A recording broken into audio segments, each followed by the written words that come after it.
Yep, live now. All right, welcome to our new global media talk show. Today is October 19, 2025.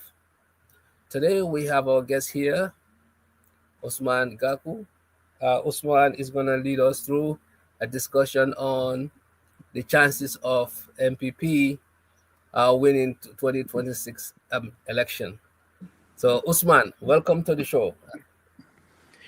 Thank you very much, Dr. Sawaneh, and thank you, Mr. Ceesay, and of course, my namesake, Ousman Camara, for having me again on this important platform to discuss this important topic. Thank you. And I have my co-host from Indiana, the same place as our guest. Welcome on at the show, Sam Ceesay. Thank you.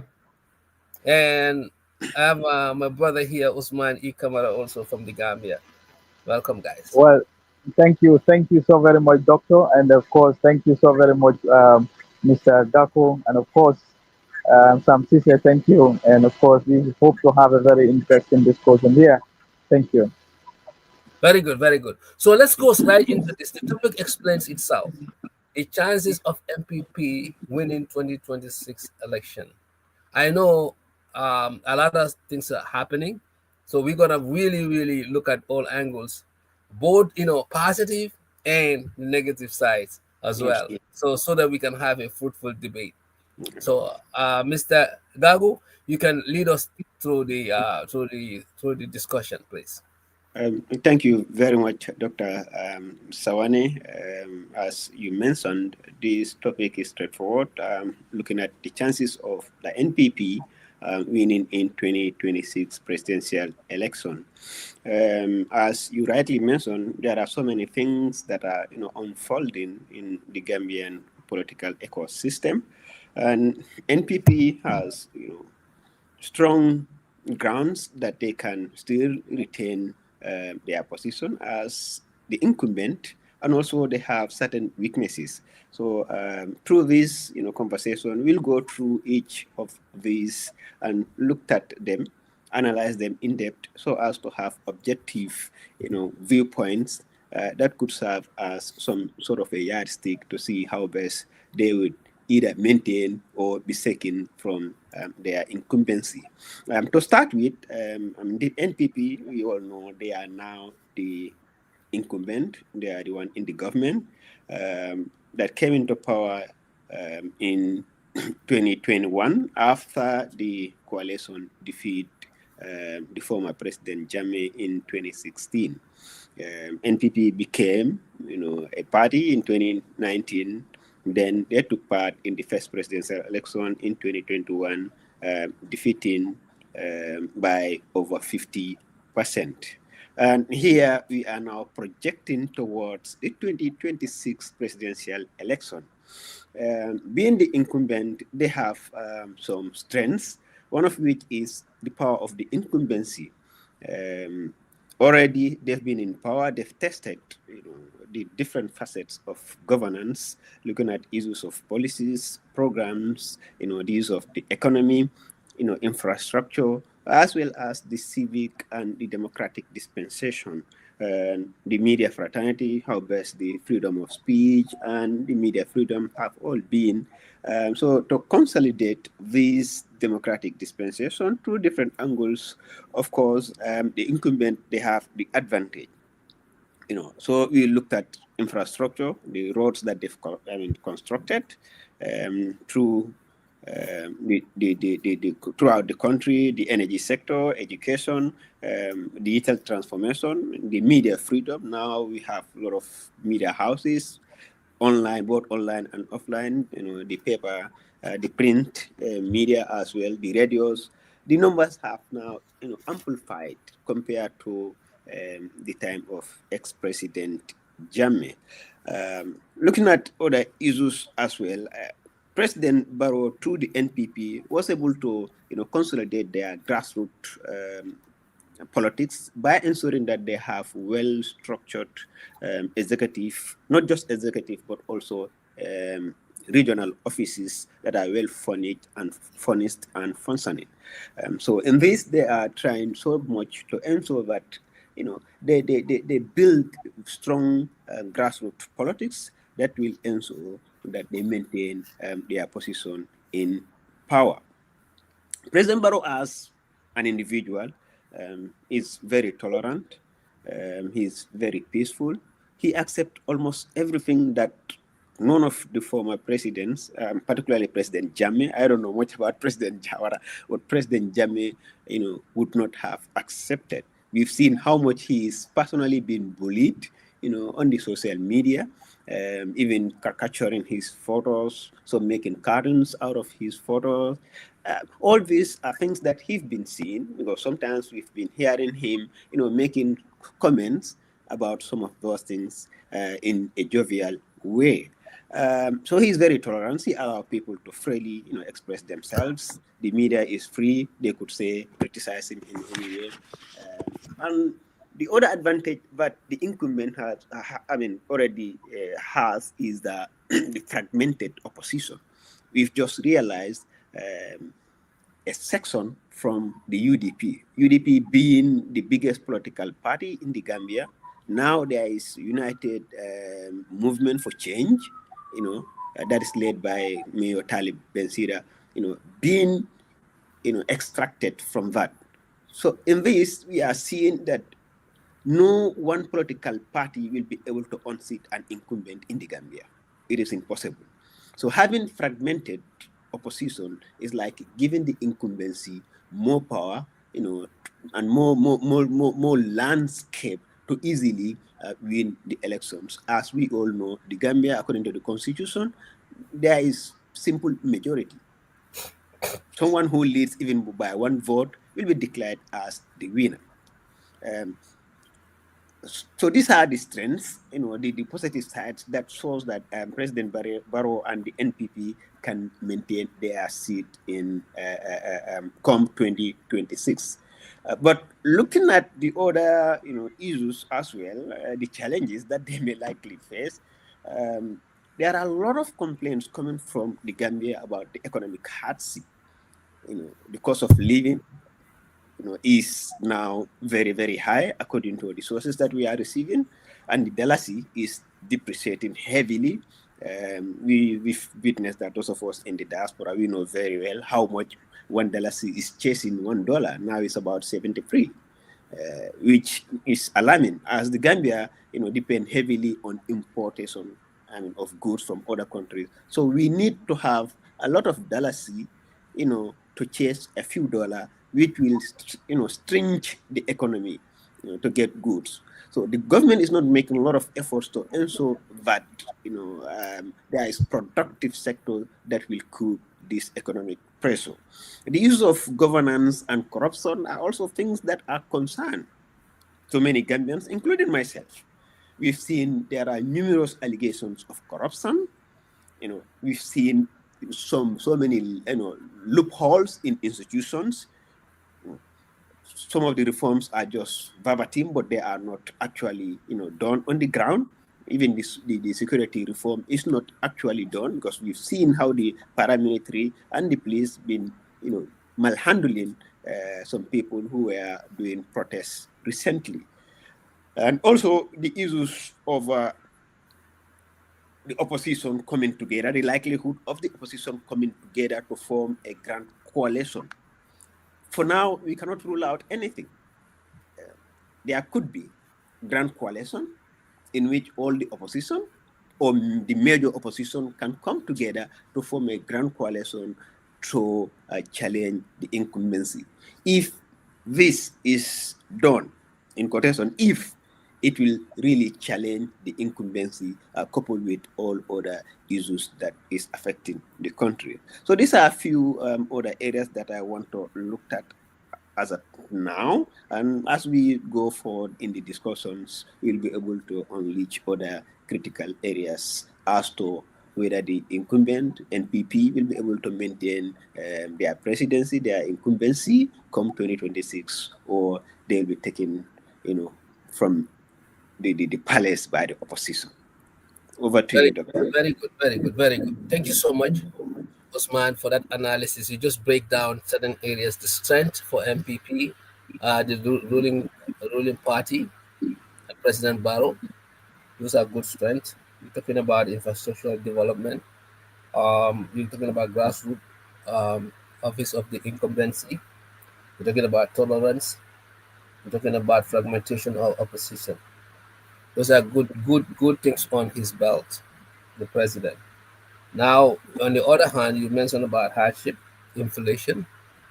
You talk about uh, not having good governance and corruption is also like a concern. You're talking about security reform, and you're talking about a possible, coming togetherness to on seed barrel. So these are all two sides that we can look at. You actually lay down the framework for this discussion, which myself and my co-hosts would kind of look at where definitely the loopholes are. Um, I will tell you this from my own saying. Sometime maningkol ka fo kolomo men left men men nyate la nyabukaje. A stick that is gonna punch the eye will never see that stick. So this is a big proverb. Um, if this what is happening now, if that is if that makes anybody comfortable or in a celebratory mode, you probably might be very wrong because the way things appears, the way things gonna happen, probably never appears the way things the way things gonna happen would most likely don't appears, like it is in the beginning. So the beginning seldom match the ending. The beginning seldom match ending. That means the beginning, what we're saying in the beginning, probably never become the same. So this is why stories are written, because you have to have characters in position. You have to have a the main character of overcome obstacle, then become either a villain or become a hero, a horror, in order to win to make a story. So us who write stories, we know these things. So at this point, you have different characters in the game. These different characters, you're talking about Hussein Odabo, has a grassroots, UDP that is unshaken, right? Um, what do we know? What will happen in that? We're talking about Talib Bensouda, a wildcat. You put out there. What is going to be Talib's effect?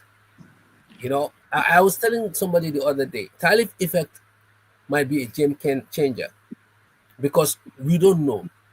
We don't know how many people in NPP Talib can attract who actually wouldn't vote for Hussein Odabo or UDP.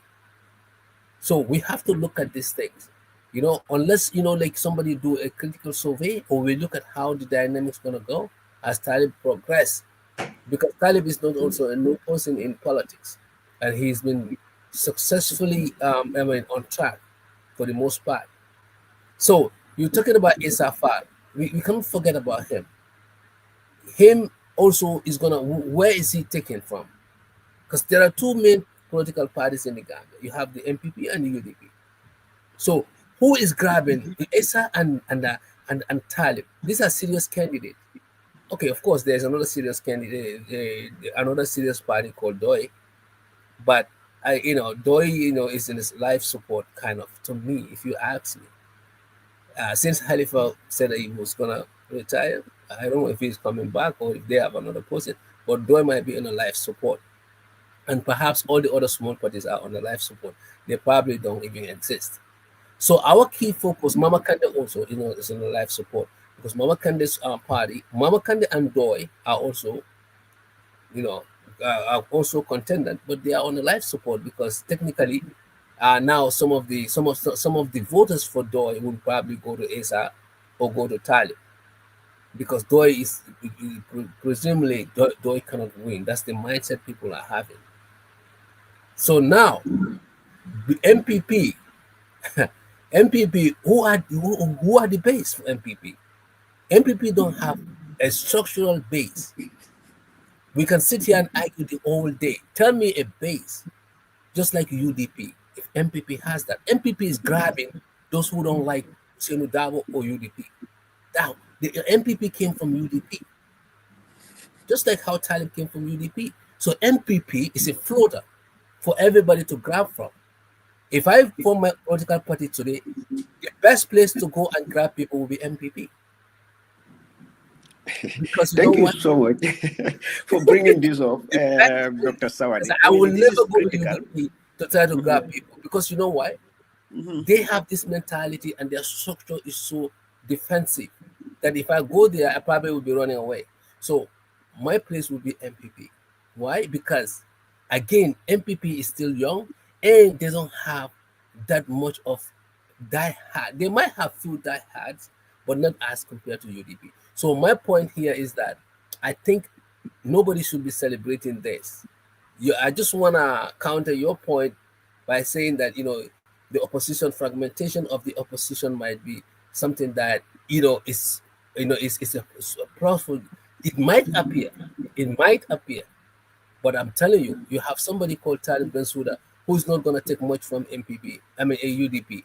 Instead, he is going to be fishing in NPP's island. So this is just my breakdown of things. Very well. Yeah, I think I will be in Gambian politics from grassroots. Being born, brought up, living in the Gambia, experiencing almost all, the presidential election in the Gambia until 2021. I would vividly say that Talib's coming from UDP will affect UDP more than the NPP for a number of reasons. One, Talib is being brought up, branded by the UDP. Okay. He got all his defeat through the support of the UDP. He came through the UDP. He was introduced into politics by the UDP. And currently, his key allies are all members of UDP. How many resignations happened when he left the UDP from the senior executive? A lot of them, most of whom are now part of his team. That alone means each of those critical components, critical people from the UDP, they have support base. The likes of Yaya Mente, he is a National Assembly member, in which he has his own strong base. Kemo Bojang, who is born and brought up, joined, in fact, held the first executive position when he was 21 in the UDP.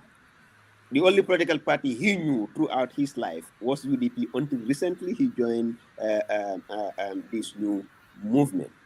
We can name a lot of them. And also, don't just look at the Gambian political dispensation from the social media rhetorics or from the KM areas. The level of awareness in the Gambia, particularly the political awareness, is very, very low. A lot of people, particularly those who vote, the actual voters are the ones I'm talking about here, not those who will be making good pronunciations.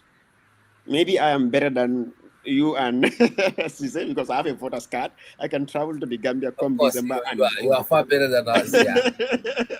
I can go to the Gambia and vote. So most of those who are leading the social media discussions on the issues of democracy in the Gambia, the issues of governance, the issue of being liable to win elections, don't really know what happened on the ground. There are some parts of the Gambia in which people don't oppose incumbency. They don't. Basse, for example, URL, where President Barrow comes from. In 2016, the coalition lost to President Jammeh. I am from URL. I can vividly say that was not hatred towards President Barrow or the coalition, but these,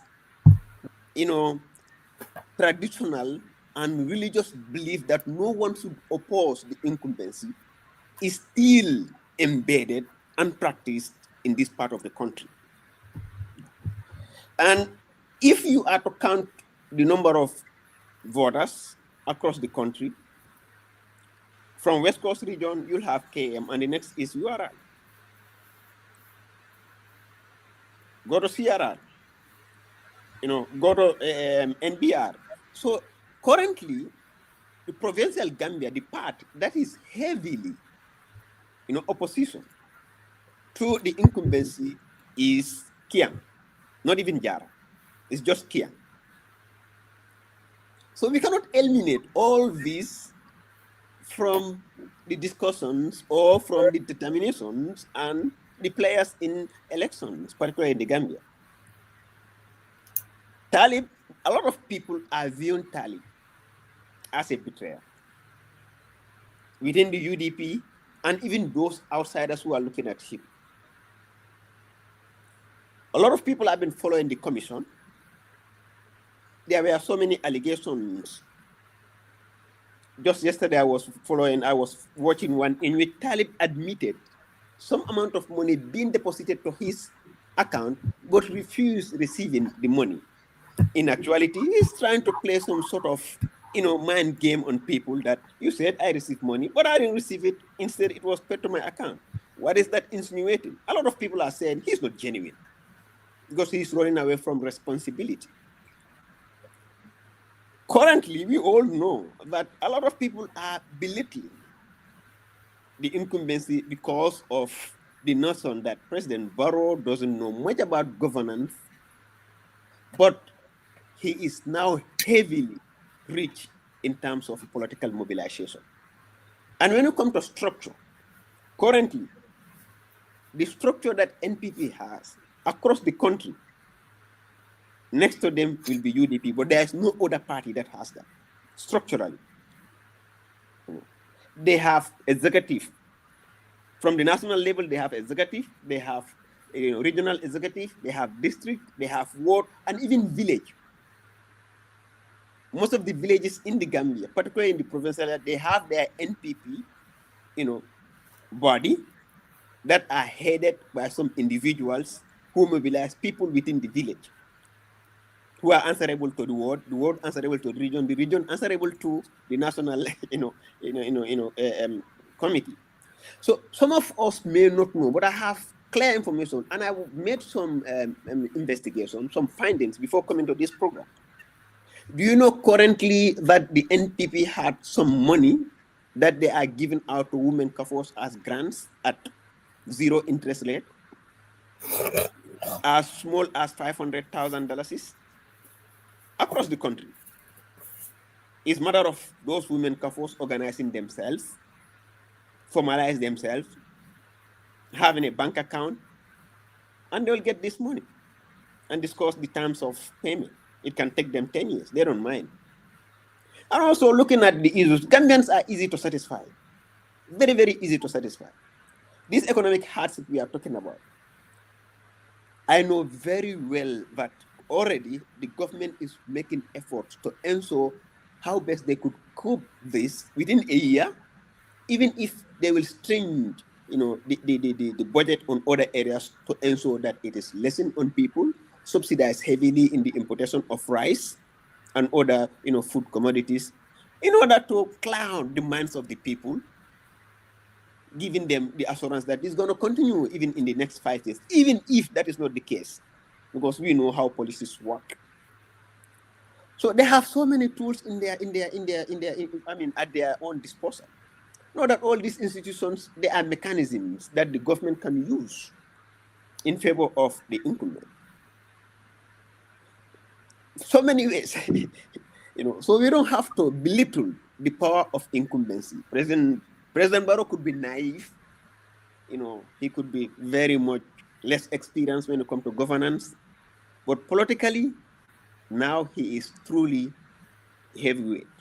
And also, the NATO Alliance, the APRC, not the NATO Alliance, the APRC faction that joined him, they still have huge support. GDC is losing all its membership to NPP. Even yesterday, this regional secretary for West Coast region defected. He resigned and defected to NPP. The former NP and member of the executive of GDC, the former MP for Camara, also resigned. Who knows whether he's also on the verge of joining the NPP? No one knows. For GDC, they've lost everything now to NPP. My party, regardless of how small his support base may be. I mean, in fact, what I'm seeing, what the opposition should have been doing, that's what I'm seeing the incumbency doing. Bringing all these small political parties together. Every vote counts in elections. So I strongly believe that there are so many undecided voters who will decide to vote for Bensouda, Talib Bensouda, not for Ousseynou Dabo or for Barrow, but that will not affect the incumbency to the level that they will lose election to the opposition. This is my stand. Thank you. So let's allow my co-host Ceesay, because I have a lot to poke into some of your points that you just made. But Sam, Yes, you have the thank you, Mr. Gaku and Dr. Sawaneh. Definitely, this is an interesting topic, and people can view it from different angles and different perspectives when it comes to politics, governance, the economic status of our country, and all of that, and a lot of different areas. But I kind of agree with him in some areas, not all of them, but in some areas. But that's what makes it fun, right? To debate about something, So, you know, first I would start with, I am a person that sees Gambia first, not a political party, right? So I look at Gambia. This is our country. This is our homeland. From independence to now, what have we achieved? Yes, we have achieved quite a bit. From President Jawara to Jammeh to Barrow, they've all done something, right? Something good for our country. But my biggest problem is corruption, which is the number one problem for our country as well. And none of these presidents have tackled the corruption to the head, to a point where they can stop it.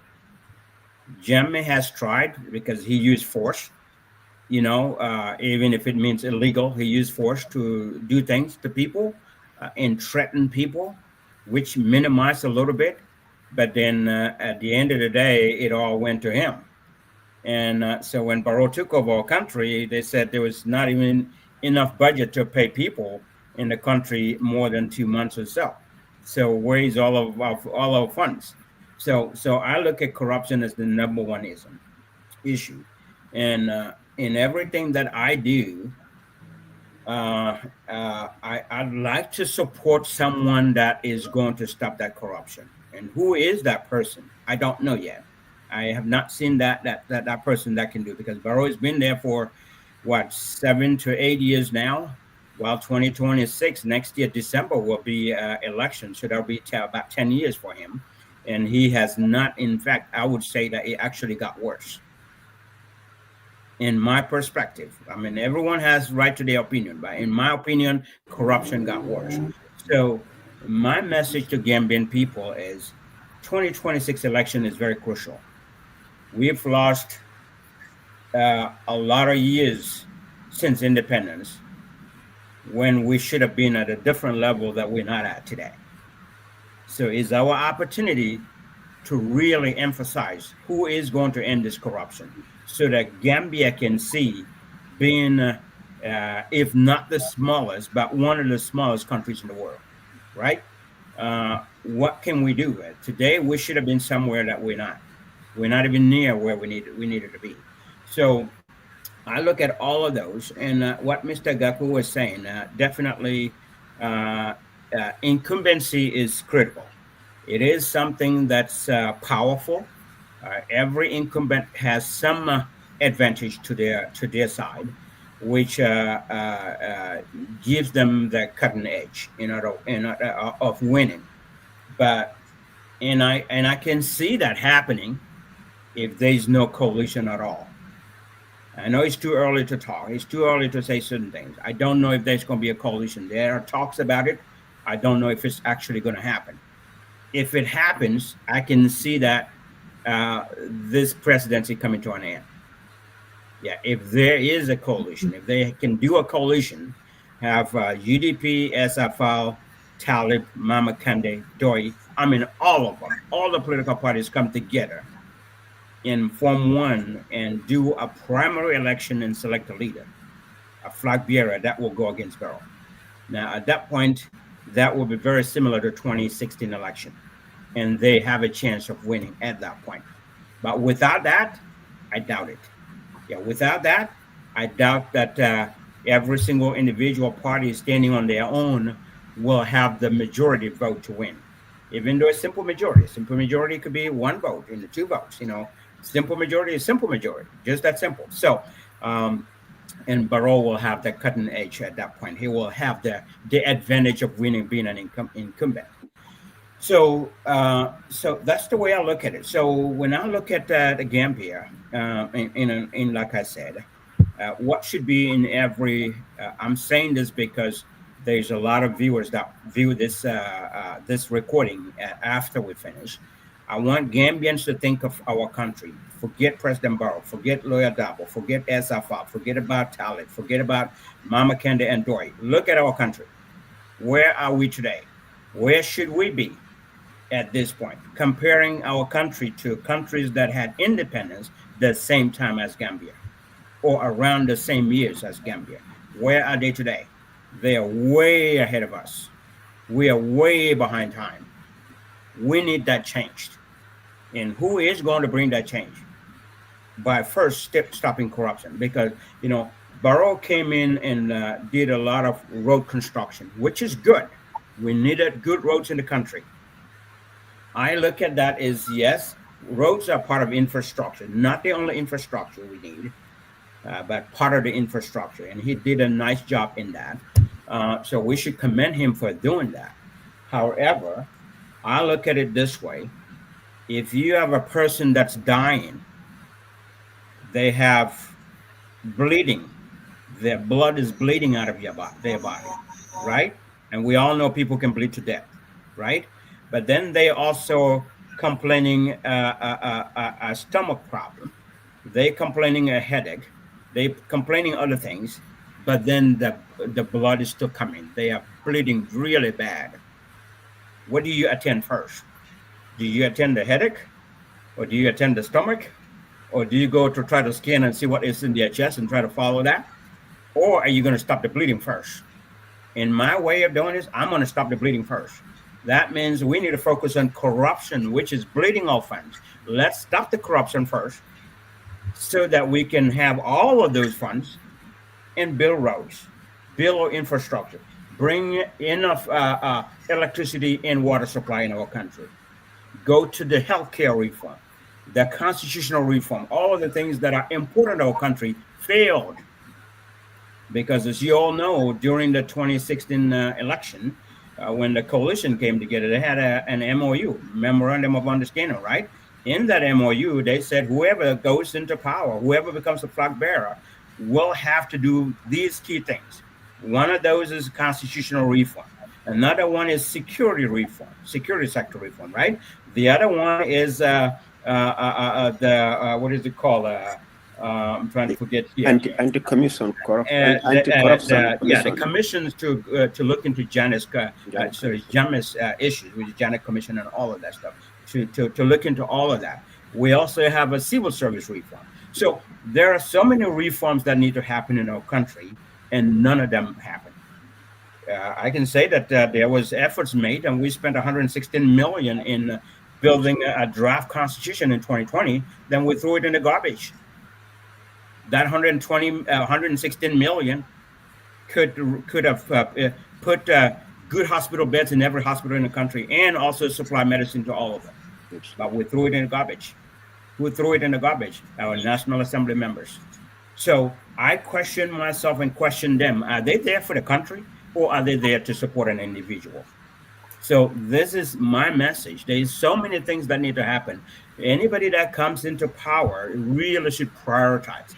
Gambia has so many problems, but we need to look at what are our problems, list them down, and prioritize 1, 2, 3, and go down the list and tackle the number one problem. And the number one problem is corruption. Start there. Once you can curtail corruption and stop the bleeding, then you have all the funds that used to be lost. Yes, we're generating millions from the GRA or billions, and every department is generating some millions. We're taking billions and billions of dollars in loans, and we're getting millions in grants. But where is all that money? If we avoid losing even 1 million, out of those, we could be doing something better. And we need to avoid losing any of those funds. All the grants, all the loans that we took, as we all know, I mean, it's been said in media and social media so many times. Barrow's government took more loans than Jammeh and Jawara combined. I mean, that's a lot of billions. That's a lot of billions. And if you think about it, President Jawara has been there for 30 years, going to 31, right? Jammeh has been there 22 years, almost 23. You combine those two, you're going over 50 years. And Barrow has more than those funds in just within 7, 8 years. That's a lot. So that's a lot of money. Where's all that money? All of that money did not go to roads. And some of the roads are not well constructed. They didn't do the drainage part. Look at the Banjul project. After the Banjul project was done, Banjul was flooding. Look at our Independence Stadium. Money was spent in there, but we still cannot pass to even have our own home games in Gambia. So the money has been wasted. This is our problem, and that's my problem. That's why I look at Gambia first, and I want to fight for Gambia. I want to support Gambia, fight for Gambia, not fight for any political party, but fight for Gambia, fight for any party that is going to fight that corruption. I'll be behind that person to help them, give them ideas to fight the same corruption so we can control our cost of living and control our healthcare system. I'll control our fisheries department, which is going out of hand. Our lands department, local governments, some areas going out of hand. So we have a lot of problems. Security is completely out of hand. They are out of control. I mean, we haven't seen any security reform that can tell every Gambian, wow, what we used to see in Jammeh's time is no longer happening in our country. That has not happened. So we needed that reform. But anyway, I'm going to stop here and pass it on. So, but thank you. That's my little contribution. Thank you. That's how I see Gambia. That's a lot. Yeah. So, Mr. Gago, if you want to comment to anything before I start Yes. bring in some of my questions that. Yes. I agree with Mr. Ceesay on everything he said. One of the issues that is affecting the development of the Gambia is corruption. And frankly speaking, President Barrow is not taking any serious stance towards curbing corruption in the Gambia. That's But true. do you know why? Do you know why? Already, Do you know why? Well, I don't know whether he fear, if he proactively acts and ensure that there is enforcement, whether those people who are affected will affect his political career. Okay. But also, I was talking to someone, a senior government official, who also told me that some of these investigations, these corruption investigations, pass through the police for investigation, for them to investigate, bring proofs, and take the cases to the Justice Ministry for prosecution.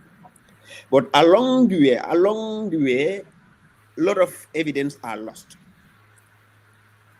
Yet, I will blame President Barrow for that. The police, the IGP, and the entire police, they are under his command. I will give the IGP a timeline. Whatever report is taken to the police for investigation, I will give them a timeline, and I want to see the facts. Failure to do so, I will sack him.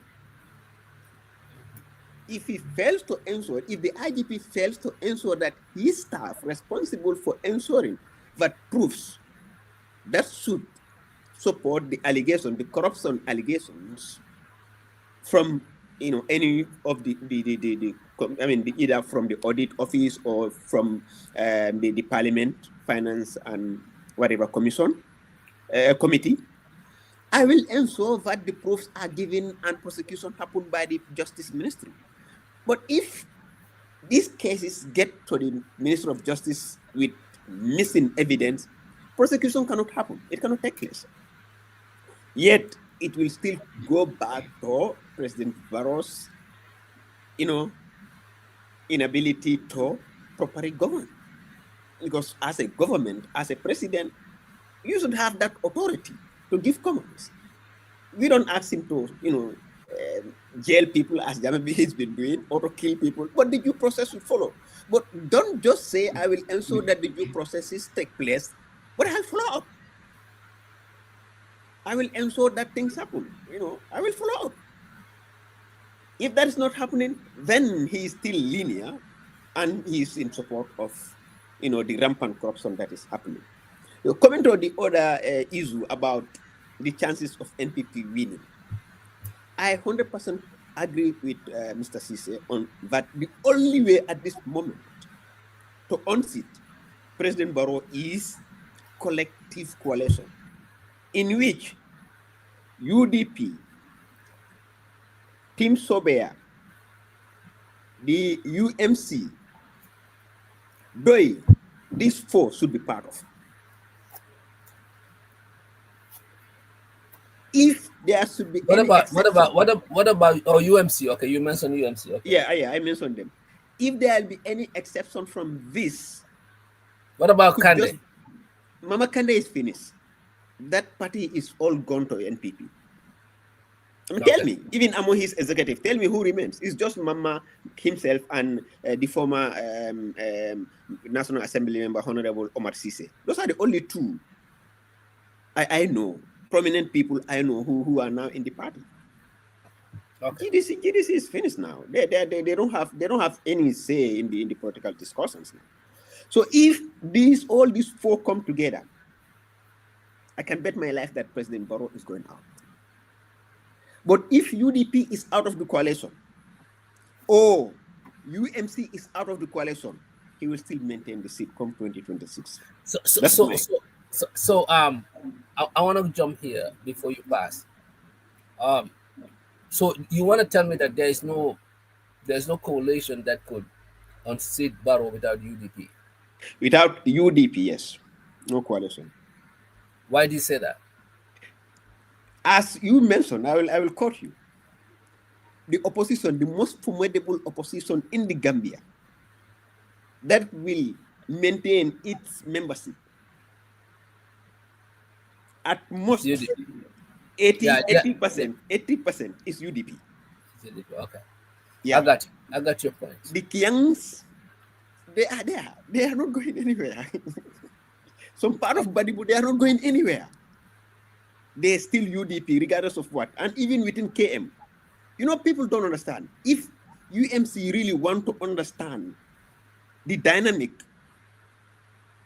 of UDP, even within KMC, let Bensouda resign now and let him go into by election onto his seat. I swear to God, he will lose it. Yeah. It will either go to NPP or go to UDP, but Bensouda will not get the KMC seat back.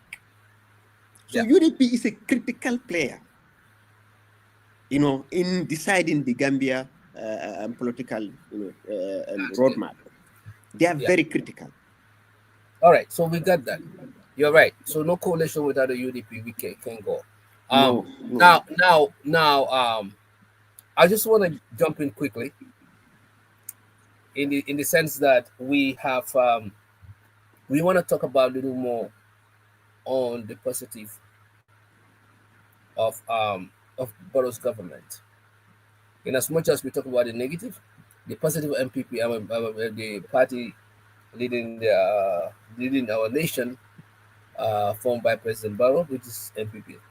Okay, so you're saying that they give about, I don't know how many thousands or millions or of about 500,000.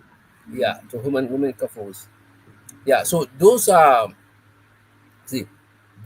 initiatives that are taking place just as a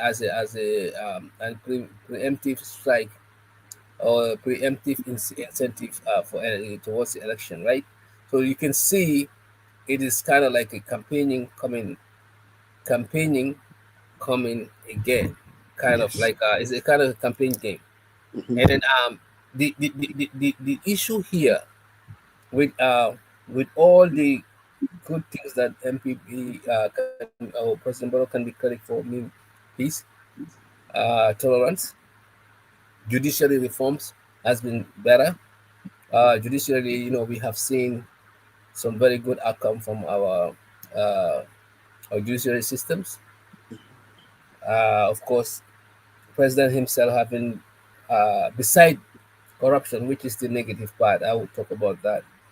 But when it comes to like his personal characteristics and so forth, there hasn't been any scandals, you know, having to be, flirting with women or stuff like that. So there are a lot of dignified things within his presidency that we have to applaud for, right? Perfect. Now, on the negative side, we already mentioned some of the things before earlier, but on top of that, the fact that he's not an implementer in chief, meaning uh, good laws have been put out, especially from the commissions, from TRRC. The president turned a blind eye, so that is gonna still bite him. Okay, that will catch up to him. Jana Commission was not properly implemented. We have seen some of the people are brought back to his party, Jokoba, Sabali, and others who should have been banned. That doesn't represent good governance. We have seen, again, some of the TRRC, the people who live to see that they witness justice, Nokoi and others all passed away, and still they have never seen that day that justice uh, justice was done, was served.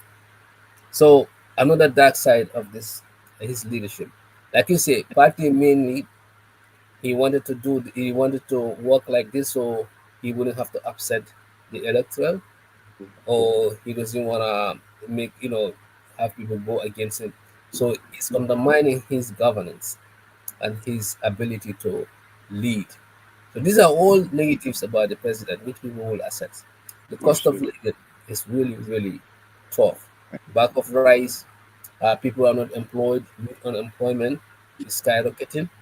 You know, like you said, like inflation is so many things. The buckets are so much that you cannot even keep track of them. So the Gambians are not in as this thing naive like some of us might be. They're not. They're seeing all these things, and this is going to be echoed on the campaign trail unless the opposition parties don't have a message. These are all other areas that could be sold to the public. It's not only about corruption, but other ineffective route, having to take dozens of people to National Assembly, expensive traveling and so forth. Security in our country. How many people have been murdered, killed, robbed? Crazy, crazy, crazy, crazy things happening in the Gambia that are never been heard of, and mostly are not even punishable. To the fact that people can see and the crime be deterred. We haven't seen this in Gambia time, so it's a lot the incapable pockets that this president haven't fulfilled. Will Gambians keep blind eye to that and put him back in the office? That remains to be seen. Now, the coalition situation, yes, is unfortunate.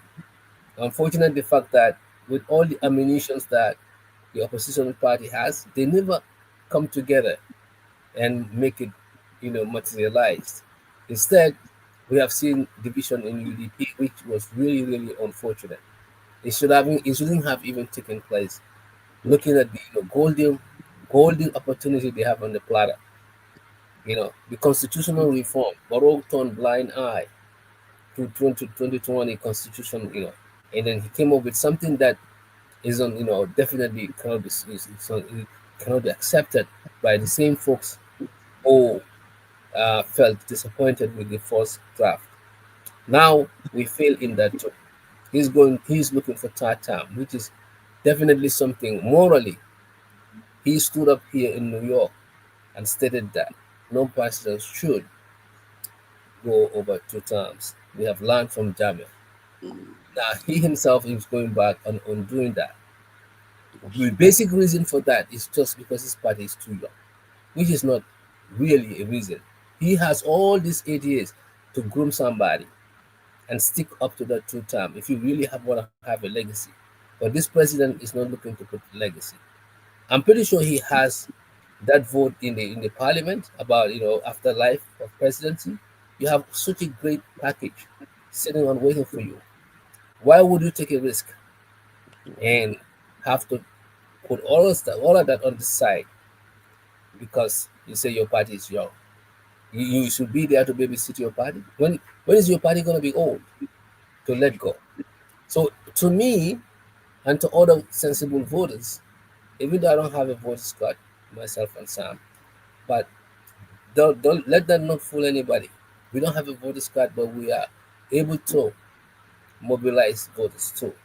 So it's the same thing. If I one my vote is one, but if I can get 10 people to vote, either for or against, it will make an impact.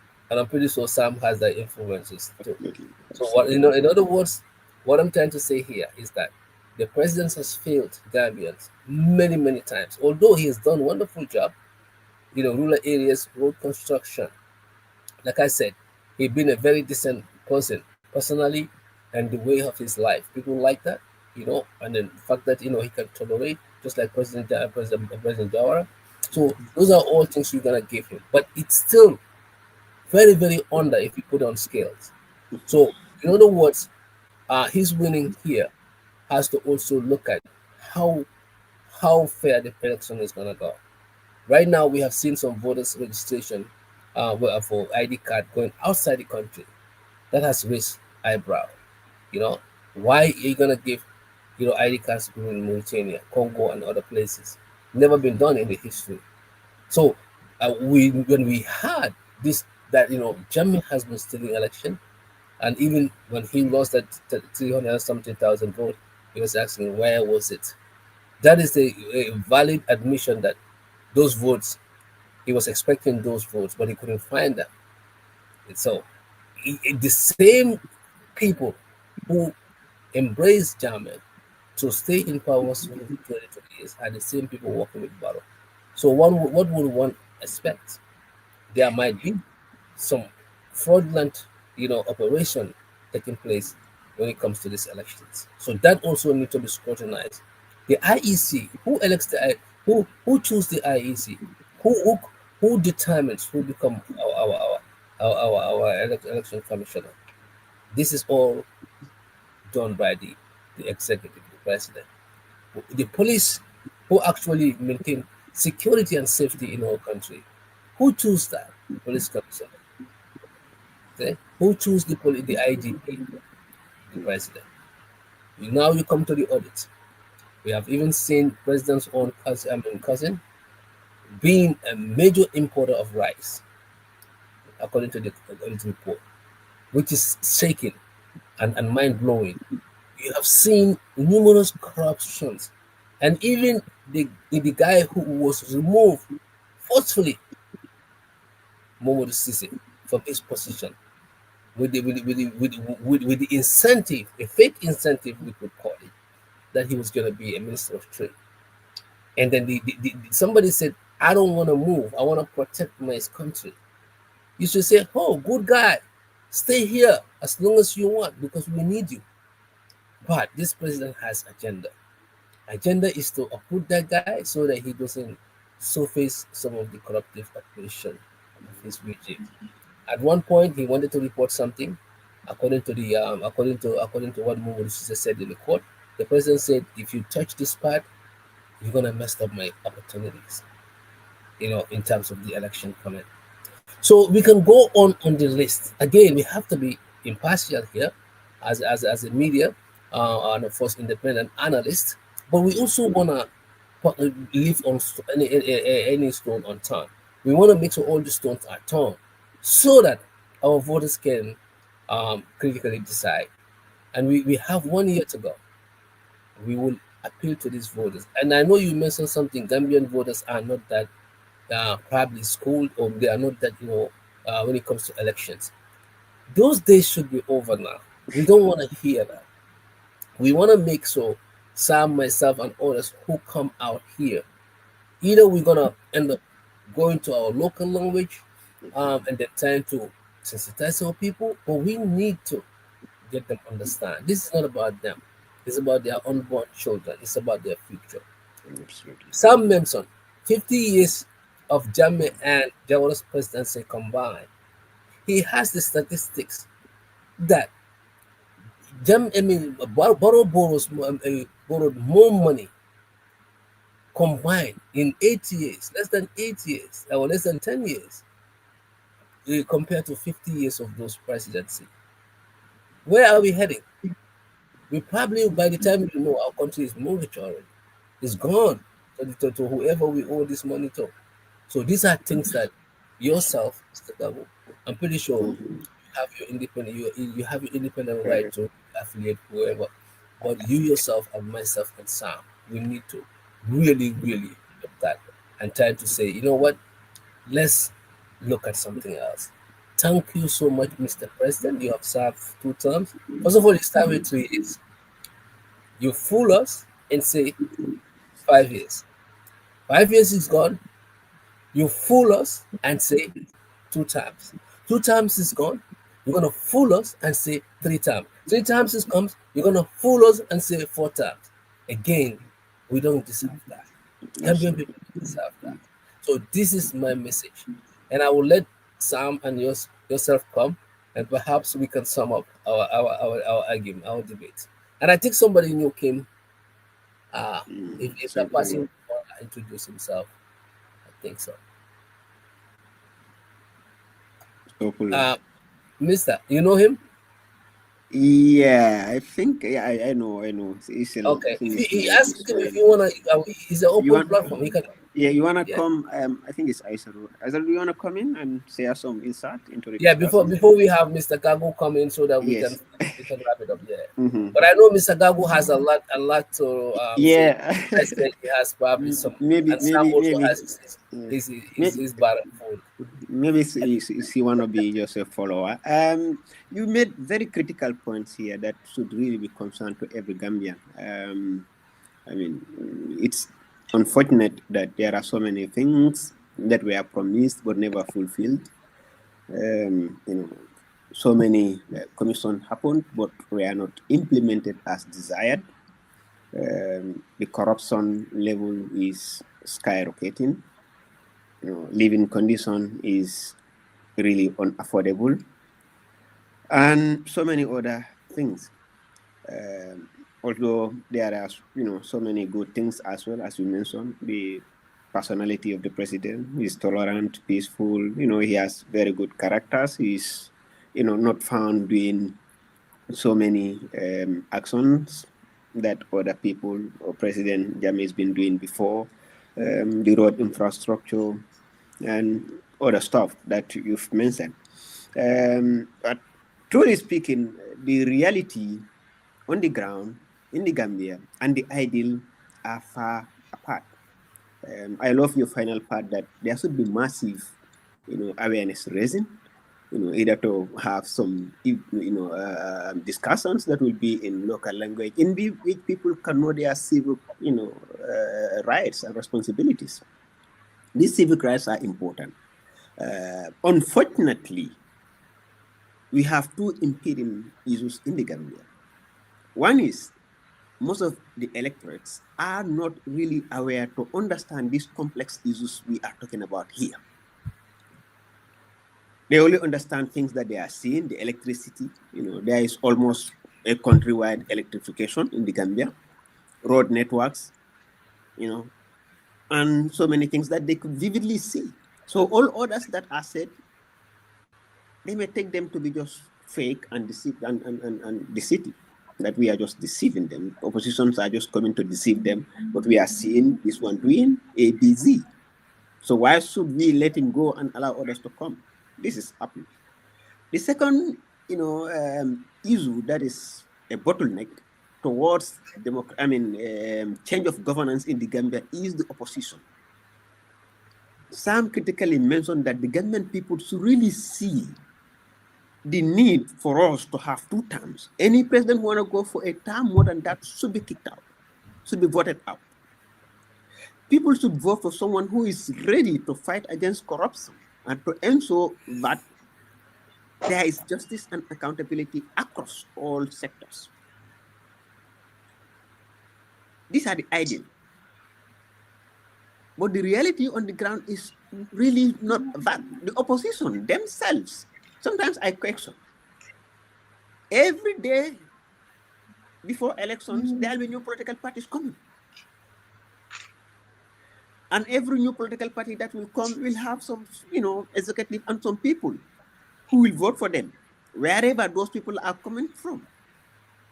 They will not be helping in unseating the incumbent. Would the opposition leaders really understand the need, as it happened in 2016, coming together to have that collective energy, collective resources to unseat the NPP? That's a question we should all ask and engage the opposition. Because now I've seen each and every one of them, running their own ways, raising funds to run their campaign towards 2026. I've seen UMC doing GoFund, and already lawyer Usainu Dabo is going around, Europe and in UK, raising fund. They were earlier in US here, where they raised substantial amount of money. So going solo in 2026 is not the way to unseat the NPP from power. I will conclude by saying, but there are so many wrongs. There are also so many good things that the president is doing. But truly, in order to end the NPP government come 2026, there should be all-inclusive coalition, including, critically, the UDP, UMC, Team Sobea, and DOI. UDP exclude from this, there is no way that NPP could be unseated. This is my critical. And then UDP by itself also. I mean, UDP by itself cannot win. Alone, without having all this joining them, cannot win. Okay. So UDP there have to be 2 things here: either grand coalition or grand alliance with UDP. All of them coming to join UDP. Okay. All right. I think my sister here is Yes. Amira, we want to give you the floor before maybe she will come with something new in addition to what then Sam can lead us through. Madam, welcome Amira, to you the can show. come. You are muted, Amira. You are muted. You have to unmute yourself. Okay. I don't think she's hearing us. Let me see if I can unmute her. Amira? I think she's having issues with internet. She's connected now. She's connecting from Gambia, right? From Canada. Canada. Okay. Sam, you come in whilst we manage to get her. Sam.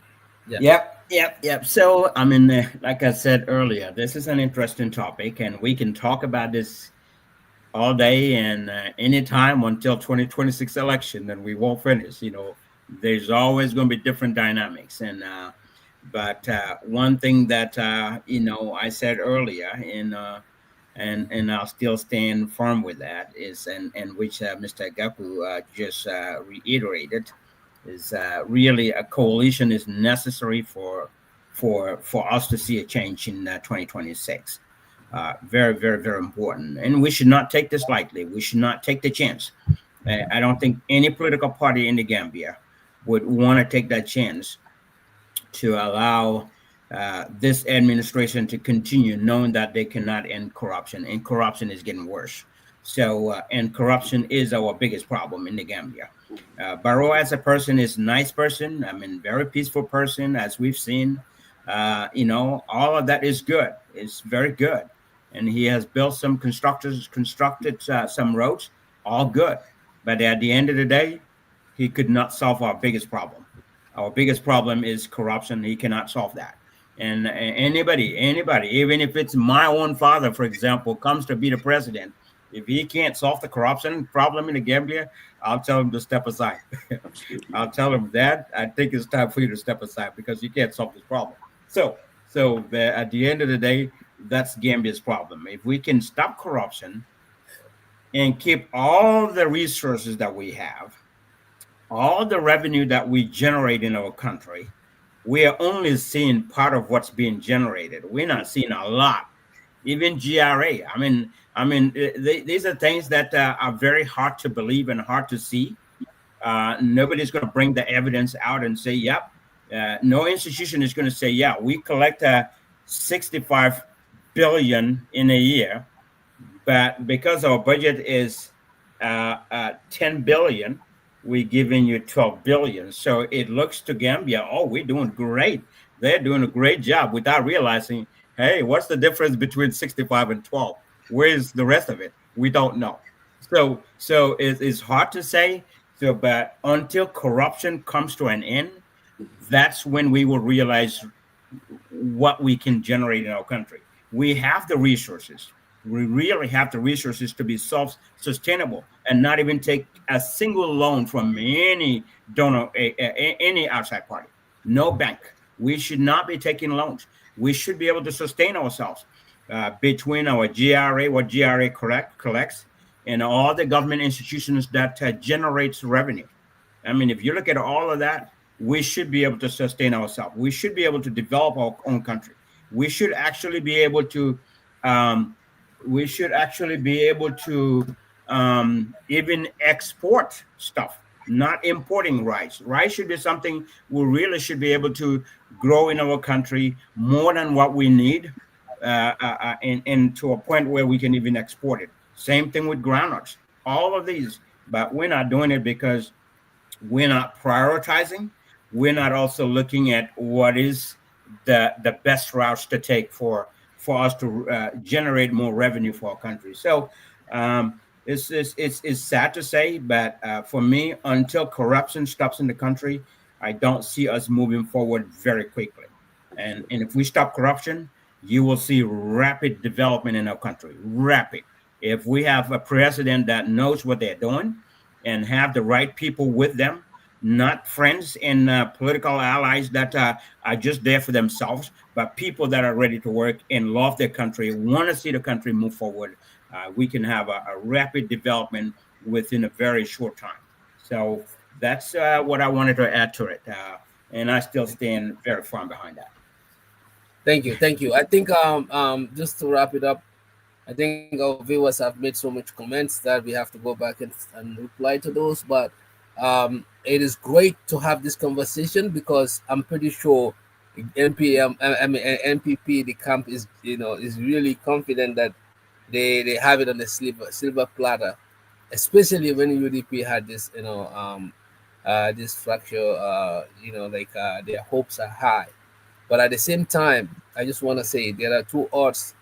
The third term, which even the international community and the Gambians, of course, even Barrow supporters, many of them I've seen who are not really favoring the third term because it doesn't set a good precedent. And even our friend here, Ousman, will attest to that.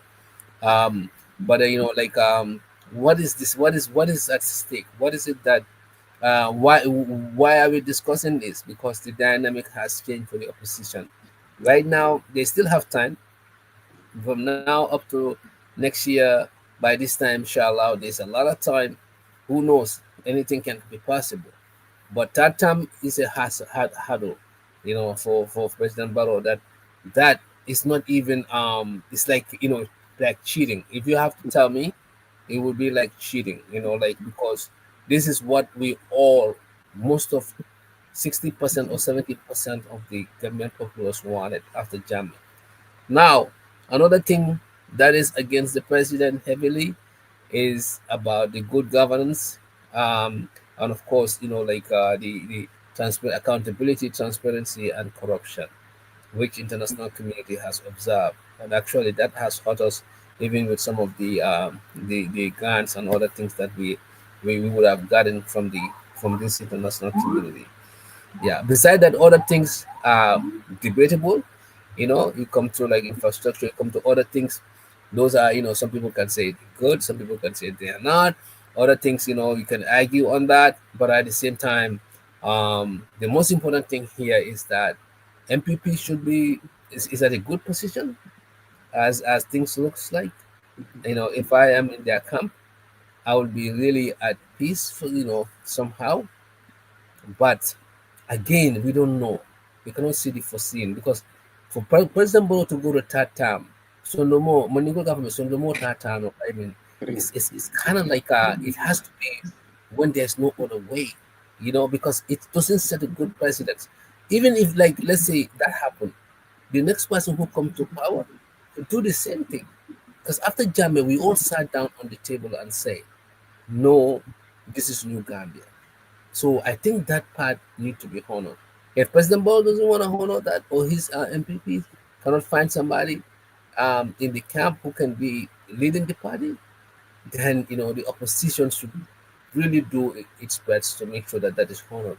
If those people cannot get their act together, then again we don't have a good presidency because this will follow us forever. So this is my thought on this, and our guest can just give us our closing statement. Thank you so much. Yeah, I mean, thank you so much. Very insightful discussion about our country, the political dynamics currently, and the way forward. It is critical for us to have these discussions because, as Sam said, we all continue to echo this. The Gambia is what we have. That's why we are here to discuss these critical issues. We have to have, the Gambia before any other thing. So both players, citizens, the political party leaders should all understand this reality. The NPP, is agreeing, but this is their second term because the first term was the coalition term, which is agreeable. I will leave that for another discussion. But it's the same person. Sam will rebut you on that. But again, it's the same person, who has been leading the coalition and coming as leader of opposition. I mean, NPP. So I see. Sam will tell you that you cannot eat your cake and have it again. Again, yeah. So for me, I will just say, I mean, it's third term. He's going for a third term, not a second term. And in reality, if the President Barrow and the NPP are really serious about national discussion, they're about national progress, they're about the well-being of everyone, then this is the best time for them to stand firm against corruption of all its sorts. The president made this remark, I could fully recall, in last January when he was making the SONA remarks, that he's not going to spare anyone as far as corruption is concerned. This is in the newspapers. I can fully recall. It's in the newspapers that even his family members are part of those alleged, being involved in corruptions, he will not spare them. This is a very strong statement. Yep. I only hope that he lived up to those words. We would not have been here talking about so many things, about finances, resources being diverted to private uses. Well, to the point, I mean, the main discussion today is the NPP's chance of winning in 2026. There are so many things happening within the political, ecosystem in the Gambia, the landscape. The opposition is heavily fragmented, which is really helping and is in favor of the NPP maintaining their incumbency come 2026. The way forward to end the NPP's power come 2026 is to have two things possible. Grand alliance with UDP, all others, particularly the UMC, the DOI, Sobea coming to UDP to support one candidate in a primary or whatever, or having a coalition in which there will be primary, one selected among them or elected among them, and lead everyone as it happened in 2026 to end the incumbency of the NPP. Without that, the likelihood of unseating President Barrow is very, very, very slim come 2026. Thank you. Thank you. Thank you. Thank you, Thank Sam. you. Yep. Thank you. Thank you. Yep. Thank you. Thank you, all viewers. So we definitely catch up, inshallah, next week. Yep. Yep. This was Very a good great discussion. discussion. So thank you all. Thank you. Thank you all. Yep. Thank you. Thank you. Thanks And for have a very having good me. evening Yeah, in the Gambia. We'll catch Have a up good again, day. Yeah. All right, you guys, you and Sam get together and hang out in Indiana. We gotta do that.